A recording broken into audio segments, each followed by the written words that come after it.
నాకు పెళ్ళింది. ఆ love marriage కారణం కూడా ఆయనే, చరణ్ సరే. సో అయిపోయింది. ప్రెగ్నెంట్, మా మిస్సెస్ ప్రెగ్నెంట్ టైంలో నా దగ్గర 1.5 lakh ఉంది. తక్కువ సంపాదించింది. 1.5 lakh ఉంది. కూర్చున్నా, ప్రెగ్నెంట్. ఫెర్నాండస్ హాస్పిటల్ ఉందా, ఆ హాస్పిటల్ నుంచి మేము ఎప్పుడు చూపించుకుంటున్నాం, బాగుందంటే సజెస్ట్ చేస్తే ఫెర్నాండస్ హాస్పిటల్ వెళ్ళాం. అక్కడికి వెళ్ళాను, చూపించుకుంటున్నాం, చేస్తున్నాం. నాది నాయక్ రిలీజ్, లైలా నా ఫస్ట్ నాయక్ రిలీజ్ నాది. ఆ టైంలో మేము కూర్చోన్నాం అక్కడ, రేపు రిలీజు, ఈరోజు కూర్చొని హాస్పిటల్కి వెళ్తే వాళ్ళు, మా మిస్సెస్ ఏంటంటే మొత్తం ఇదంతా ఉబ్బిపోతుంది, కడుపు నొప్పి ఉంటుంది, ఏదో తెలియట్లా. సరే హాస్పిటల్కి వెళ్ళిన తర్వాత చూపిస్తే ఇమీడియట్గా ఆపరేషన్ చేయాలి, లేదంటే మీ మిస్సెస్ ఫిట్స్ వస్తాయని. అదేంటండి, ఫస్ట్ నుంచి మిమ్మల్ని చూపిస్తాం, మీకే చూపిస్తాం, మీరు సడన్లీ ఆపరేషన్ చేయాలి, ఫిట్స్ వస్తాయంటే ఎలా, అసలు ఏంటి అని అంటే, ఆపరేషన్ చేసి తీసేయాలి బాబుని అని అంటే, అడ్డం తిరిగారు అసలు ఏంటి, అయినా 8th month కదండి, ఇది ఎలా ఉంటుంది, 7th month అయినా ఓకే, మీకు 9th month అయినా ఓకే, ఈ 8th month అనేది నాన్ సింగ్ ఇది. వాళ్ళతో చెప్తే తర్వాత వాళ్ళు లేదు కంపల్సరీ చేయాలి, కావాలంటే లేదు తీసుకుని వెళ్ళిపోండి అని చెప్పి ఏదో చేశారు. అంటే నాకు కోపం వచ్చేసి, మా మిస్సెస్ ఏంటంటే ఆపరేషన్ వద్దు, వేరే దగ్గరికి వెళ్దాం, నార్మల్ డెలివరీ అవుతుందేమో, వేరే చోట కూడా ట్రై చేద్దాం. సో అక్కడి నుంచి వేరే హాస్పిటల్కి వెళ్ళాం. అక్కడికి వెళ్ళిన తర్వాత వాళ్ళు చెప్పారు 6 months నుంచి బాబుకి, 6 months తర్వాత బాబుకి ఉమ్ము నీరు అందట్లేదండి లోపల. వాళ్ళేం చూసారో మాకు అర్థం కాలేదు. అంటే ఏంటి మేడం అంటే చెప్పారు వాళ్ళు, 6 months తర్వాత అంటే 6వ నెల తర్వాత 7 ఇప్పుడు 8 వరకు బాబుకి ఉమ్ము నీరు అందలేదు, అందుకే బాబుకి ఊపిరి తిరగకుండా మీకు బయటికి వెళ్ళిపోయి ఆమెకి బీపీ స్టార్ట్ అయిపోయి 2 months వీళ్ళు దాన్ని ఫైండ్ అవుట్ చేయలేకపోయినాం. నేను అప్పటికి మేము చెప్తాను ఏంటంటే, మా మెసేజ్ చూపిస్తాను ఏంటంటే, బాబు వెయిట్ పెరగట్లేదు, వెయిట్ చూపిస్తారు కదా, వెయిట్ పెరిగేది ఏదో ఉంటుంది కదా, లెంత్ పెరిగేది, అదేమో చెప్పట్లా వాళ్ళు, లెంత్ పెరిగేదా ఏం చెప్పట్లే. అంటే లేదండి మీ మిస్సెస్ కొంచెం వీక్ ఉంది, దానివల్ల ఇది బాబు అలాగే చెప్తాను.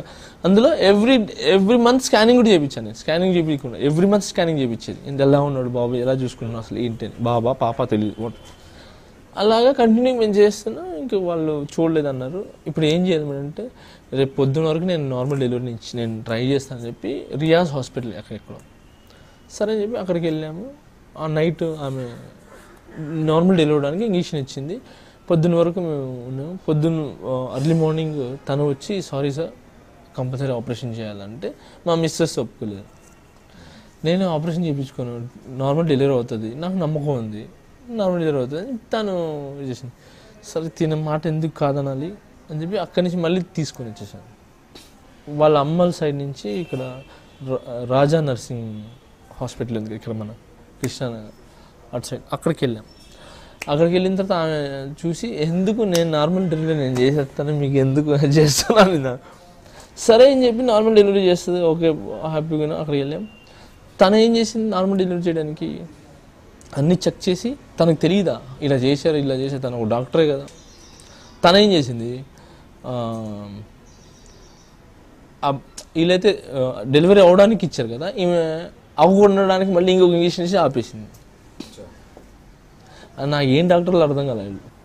పేషెంట్తో ఆడుకుంటున్నారు అటు ఇటు. తను ఇంత లావ్ అయిపోయింది, ఇలా అలా వచ్చి లావ్ అయిపోయింది. ఇంకా నేను అనుకున్నా అవుట్ అనుకున్నా, నేను ఇద్దరు చచ్చిపోయినారు. ఇంకా ఇది అనుకున్నా. ఆమెను పోయి అడిగితే ఆమె నా మీద తెలుసు, నీకేం తెలుసు, your not doctor, your dance patient, అతను ఇది ఏదో చెప్పింది. నాకు మనం ఏం చేయలేము కదా, కోపం వస్తుంది, అన్నీ వస్తుంది. ఈ టైంలో మన పేషెంట్ అక్కడ ఉంది, మనం ఏం చేయలేము. కాముగా ఉండి ఇంకా నాకు అర్థం కాలేదు, డబ్బులన్నీ అయిపోయినాయి, ఈ హాస్పిటల్ తిరగడంతోనే అయిపోయినాయి. కాము కూర్చున్నాను, ₹1 లేదు నా దగ్గర. ఆ టైంలో అర్థం కాక నేను ప్రవీణ్ గారికి ఫోన్ చేశాను. ఫస్ట్ చరణ్ సార్కి ఫోన్ చేస్తే ఆయన ఎత్తలేదు. తర్వాత ప్రవీణ్ సార్కి ఫోన్ చేశాను. సార్ ఇలా అయింది అంటే, ఉండు నేను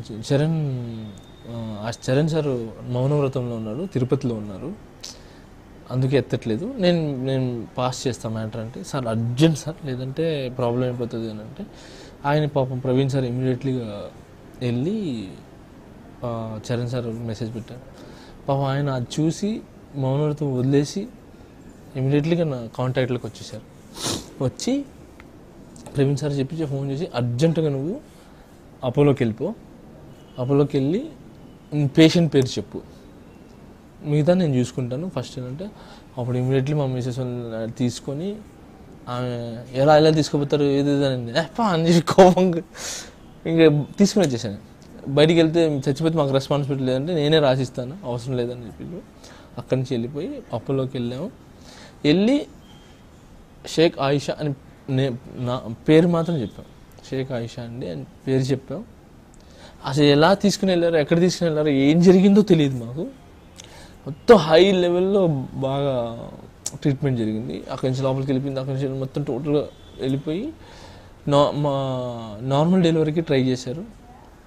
తర్వాత అది కుదరగా నాకు చెప్పాను, సార్ మీకు పాప కావాలా బాబు కావాలా, పెద్ద ప్రాణం కావాలి చిన్న ప్రాణం కావాలంటే నేను ఇద్దరు కావాలండి అని చెప్పాను. ఇద్దరు కుదరదు ఒకరు కోరుకోండి అంటే నేను కోరుకోలేను, అలాగే నా వల్ల కాదు అంటే లేదు ఒకరినే కోరుకోండి అన్నాడు.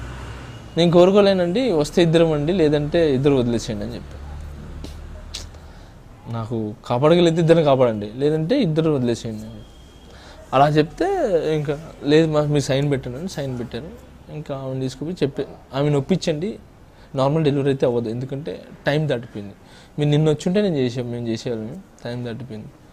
అప్పుడు ఇంకా తనకి చెప్పా అవ్వదు అంటున్నా, అర్థం చేసుకో, నాకు మీరు ముఖ్యం అంటే సరే ఓకే అని తను ఒప్పుకుంది. ఇంకా అప్పుడు ఆపరేషన్ థియేటర్కి వెళ్ళిపోయినాం. అక్కడ కూర్చున్నాం, వెయిట్ చేస్తాం. నేను ఎప్పుడు నిద్రపోయినా తెలియదు. డాక్టర్ వచ్చాడు, డాక్టర్ షేక్ జానీ బాషా ఎవరు ఇక్కడ, షేక్ ఆయిషా హస్బెండ్ షేక్ జానీ బాషా. నేను నిద్రపోతా అన్నది లేదు, అది ఫలానా దగ్గర ఉంటే సార్ అని నన్ను లేపారు. లేగానే నువ్వేం మొగుడివా నిద్ర, అక్కడ డెలివరీ చేస్తుంటే నిద్రపోతున్నా సార్. నేను టెన్షన్ పడి అలసిపోయాను. నేను ఎప్పుడు నిద్రపోయినా తెలియదు, నాకు అంత అలసిపోయింది. వెళ్ళి చూసాం, బాబుని చూసాం. ఆయన చూడగానే కడుపు తెరక్కుపోయింది. వాడు ఎలా పుట్టాడంటే ఎముకలు తోలు తప్ప ఏం లేదు వాడికి, అసలు బలమే లేదు. కానీ ఇప్పుడు సూపర్ ఉంటాడు, ఇప్పుడు చాలా బాగుంటాడు. ఇద్దరు ఓకే. వెళ్ళాము. తర్వాత ఫస్ట్ ఆమెను చూస్తా అన్నాను, బాబుని చూపించారు, తర్వాత తను చూపించారు, బాగానే ఉంది. ఇంకా తను నొప్పి ఇంకా అక్కడి నుంచి వెళ్ళి అయిపోయింది. 15 days 13 days ఉన్నాము. 13 daysలో మొత్తం నీట్గా చూసుకున్నారు. తర్వాత పాలు రాల, వాడు ప్రీమెచ్యూర్డ్ కదా, సో అందుకే డబ్బా పాలు లైక్ ఆ టైప్. వెళ్ళిపోయినా కిందకి వెళ్ళాను, 5 lakhs ఏమో బిల్ వచ్చింది. నాకు డబ్బులు ఏం చేయాలో అర్థం అట్లా. అమ్మ 5 lakhs ఇప్పుడు నేను ఎక్కడి నుంచి తెచ్చిచ్చేది, ఇప్పుడు ఏ ప్రొడ్యూసర్ అడిగేది, ఏ డైరెక్టర్ని అడిగేది నేను అని. సరే కిందకి వెళ్ళాను, సరే అసలు ఎంత అయింది అసలు ఏంటి అని చెప్పి అక్కడికి వెళ్ళగానే వాడు స్టాంప్ వేసి ఇచ్చి sir okay sir thank you sir 350 rupees bill అయింది సార్ అన్న. 5 lakhs అలా 350 బిల్ ఏంటి నాకు అర్థం కాలేదు అని చెప్పి నేను అంటే, లేదు సార్ మొత్తం ఉపాసన మేడం వాళ్ళు కట్టేశారు, చెప్పారు ఉపాసన మేడం మీ దగ్గర తీసుకోవద్దని చెప్పి చరణ్ సార్ డబ్బులు ఇచ్చేసారంట, ఆయన కట్టేశారంట, మీకు నో ప్రాబ్లం సార్. ఆ 350 రూపాయలు కూడా చరణ్ గారు చెప్పారంట. ఫస్ట్ తన అంటే కష్టార్జితం అంటారు కదా, దాంతోనే పాలు తాగాలని, అందుకే ఆ డబ్బాకి మాత్రమే తీసుకున్నాడంట పాలు తాగే విషయం. సో అందుకే 300 రూపాయలు తీసుకున్నాను సార్, మిగతా అంటే మీరు హ్యాపీగా వెళ్ళిపోవచ్చు. అప్పుడు కళ్ళలో వాటర్ చేసి నాకు ఏడ్చేసాను, నేను ఏడుపు వచ్చేసింది నాకు, నా వల్ల కాల. ఇంకా వెళ్ళిపోయి ఆమెను తీసుకొని మా మిస్సెస్ చెప్తే తను ఏడ్చేసాను. నాకు కళ్ళలో వాటర్ వచ్చేసినాయి. ఇమీడియట్లీ ఒక బాక్స్ పట్టుకొని వెళ్ళిపోయి చరణ్ సార్ దగ్గర, అక్కడ ఆయన దగ్గరికి వెళ్ళలేకపోతున్నా, ఏడుపు వచ్చేస్తుంది. ఇంక వెళ్ళంగానే ఆయన రారట అన్నాడు, అనగానే వెళ్ళంగానే ఫస్ట్ తిట్టాడు. తిట్టి బుద్ధి ఉందా నీకు, నేను చచ్చిపోయినా అనుకో, మేమందరం లేవనుకున్నాం ఏంటి, పని చేసుకొని వదిలేసే క్యారెక్టర్ కాదురా మాది, ఓకే ఒకసారి చేయించామంటే చచ్చిపోయేదాకా చేయబట్టుకుంటాం, ఇంత పెద్ద గపక్కన వాళ్ళు ఇద్దరు చచ్చిపోయినాయి ఏంటి ఏమైంది అలా ఇలా ఆయన తెలుసుకున్నారు ఎంత సీరియస్ అయింది ఏంటని. సో తిట్టి ఆయన హగ్ చేసుకొని ఇంకెప్పుడు అలా చేయకు, బాగున్నాడు కదా ఇప్పుడు అంటే బాగున్నాడు అంటే, ఏం అవసరం ఉన్నా నీకు పోలీస్ కానీ ఎటువంటి నీకు ఎటు సైడ్ నుంచి నీకు ఏం కావాలన్నా కూడా ఒక్క ఫోన్ కొట్టు, అది పని చేయకపోతే ప్రవీణ్ కన్నా కొట్టు ఇల్లు కొట్టు ఏం కావాలంటే చేయించుకో, అంతేగాని ఇలా డిలేస్ చేయటలు ఇలా భయపడకు, నేను నీకు బ్రదర్ లాంటి అని చెప్పి హగ్ చేసుకొని ఆ లడ్డు నాకు తినిపించి తర్వాత ఆయన తిని అప్పుడు ఎవరు షూట్ జరుగుతుంది హగ్ చేసుకొని ఆల్ ది బెస్ట్ అని పప్పు ఇచ్చి పంపించి. సో అందుకే ఆయన అంటే బాగా నాకు ఇష్టం, ఎందుకంటే నాకు ఏదో ఛాన్స్ ఇచ్చాడు, అందుకే తను ఇష్టపడతాను కదా. పర్సనల్గా కూడా ఇలా చేస్తాను. ఇలాగ చాలామందిని చూసిన చరణ్ సార్ హెల్ప్ చేసే గుణం అనేది. మగధీర షూట్ జరుగుతుంది ఒకసారి ఫిలిం సిటీలో, ఒక లేడీ వచ్చింది. ఆ లేడీ అంటే చిన్న ముస్లామే. ఆమె వచ్చి అయ్యా ఇంట్లోంచి మమ్మల్ని తరిమేశారు, మాకు ఏం లేదు ఖాళీగా ఉన్నాను, కొంచెం హెల్ప్ చేయండి అంటే అందరు నెట్టేస్తుంటే చరణ్ సార్ ఆగి ఇట్లా అమ్మా అని దగ్గర వచ్చారు. ఏంటమ్మా అంటే బతకడానికి డబ్బులు కావాలి ఏదో అని అంటే పర్స్ అడిగాడు. పర్స్లో తీస్తే 25,000 ఉంది. ఎంత ఉందిరా?